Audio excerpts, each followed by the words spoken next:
kelompok bank, lembaga, dan keuangan lainnya akan membawakan sebuah video dengan materi kegiatan pengelolaan dana.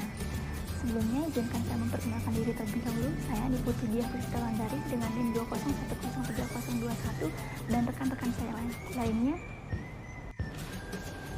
Saya Niwayan Imrayanti dengan NIM 201036162. Saya Ida Yudi Dwi Gentari, NIM 201030015. Saya Nihaya Salikma dengan NIM 201032799. Saya Ana Agung Bintang Purnama Dewi dengan NIM 201030019. Baik, materi yang pertama yaitu pengalokasian dana. Setelah menghimpun dana masyarakat atau funding dalam bentuk simpanan, tahap selanjutnya yaitu mengalirkan kembali dana atau lending ke masyarakat yang membutuhkan dana untuk mengembangkan perusahaannya. Nah, kegiatan inilah yang disebut oleh alokasi dana. Dengan kata lain, pengalokasian dana merupakan menjual kembali dana yang diperoleh dari perhimpunan dana berbentuk simpanan seperti giro, tabungan, deposito. Penjualan dana ini dilakukan oleh bank agar mendapatkan keuntungan seoptimal mungkin.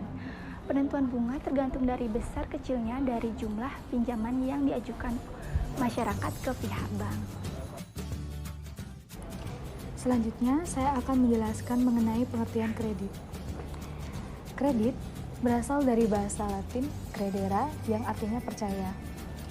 Maksud dari percaya ini adalah rasa percaya dari pemberi kredit kepada penerima kredit bahwa kredit yang disalurkan nanti akan dikembalikan oleh si penerima kredit. Sedangkan dari pihak penerima kredit, kredit berarti pemberian sebuah kepercayaan sehingga dia memiliki tanggung jawab untuk melunasinya. Pengertian lain dari kredit itu adalah menurut Undang-Undang Nomor 10 Tahun 1998 tentang perbankan, yaitu kredit adalah penyediaan uang atau tagihan yang dapat dipersamakan dengan itu berdasarkan kesepakatan atau persetujuan pinjam-meminjam antara pihak bank dan pihak lainnya yang mewajibkan pihak peminjam untuk melunasi utangnya dalam kurun waktu tertentu dengan pembayaran bunga. Unsur-unsur kredit. Kredit diberikan atas dasar kepercayaan, artinya prestasi yang diberikan diyakini dapat dikembalikan oleh penerima kredit atau debitur sesuai dengan jangka waktu dan syarat yang telah disepakati antara debitur dan kreditur. Nah, unsur-unsur pemberian kredit dapat dibagi menjadi 5.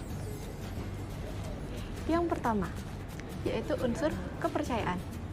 Kepercayaan merupakan keyakinan kreditur bahwa kredit yang diberikan dapat diterima kembali pada masa mendatang. Yang kedua, unsur kesepakatan. Selain unsur kepercayaan, dalam pemberian kredit dikenal juga dengan unsur kesepakatan. Nah, kesepakatan ini dituangkan dalam sebuah perjanjian yang nantinya akan ditandatangani oleh dua belah pihak, yaitu pihak debitur dan pihak kreditur. Yang ketiga, yaitu jangka waktu. Jangka waktu pada pemberian kredit dibagi menjadi 3. Yang pertama, jangka waktu pendek, menengah, dan juga jangka waktu panjang. Yang keempat, yaitu unsur risiko. Nah, semakin panjang kredit yang diberikan, maka semakin panjang juga atau besar risiko yang akan diterima. Begitupun juga sebaliknya. Yang kelima atau yang terakhir, yaitu unsur balas jasa. Dalam pemberian kredit, balas jasa disebut juga keuntungan. Nah, keuntungan yang diterima oleh kreditur merupakan atau sering kita sebut dengan kata bunga. Materi keempat yaitu tujuan pemberian kredit. Pemberian fasilitas kredit kepada debitur atau nasabah oleh perbankan memiliki beberapa tujuan tertentu yang tidak jauh dari misi pendirian bank itu sendiri. Tujuan pertama yaitu mencari keuntungan. Bank bertujuan memperoleh hasil atas pemberian fasilitas kredit berupa keuntungan yang diraih atas bunga yang dibayarkan oleh debitur berupa balas jasa atau biaya administrasi. Keuntungan yang dimaksud berupa biaya dan administrasi kredit yang dibebankan oleh kreditur. Tujuan kedua yaitu membantu usaha nasabah.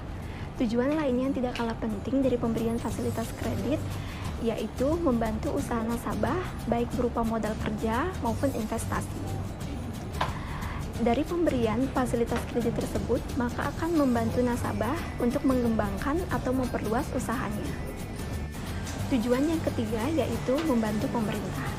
Bagi pemerintah, semakin banyak penyaluran kredit yang disalurkan oleh pihak perbankan, maka akan semakin baik karena meningkatkan pembangunan berbagai sektor. Keuntungan yang didapat dari pemerintah dari pemberian fasilitas kredit tersebut, yang pertama, penerimaan pajak, yang kedua, memberikan atau memperluas lapangan pekerjaan, dan yang ketiga yaitu menghemat dan meningkatkan devisa negara.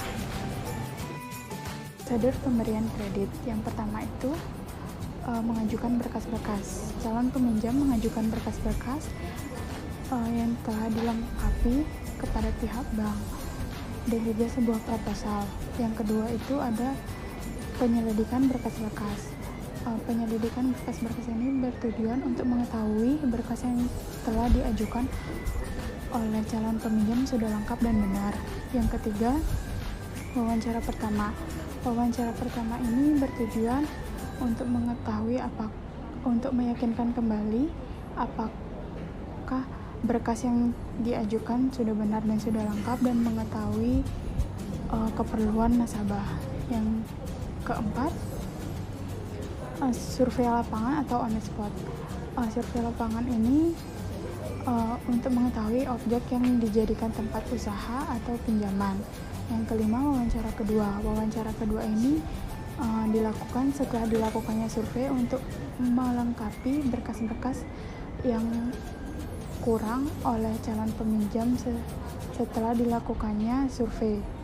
Baik, itu dia materi dari kegiatan pengalokasian dana. Terima kasih dan sampai jumpa.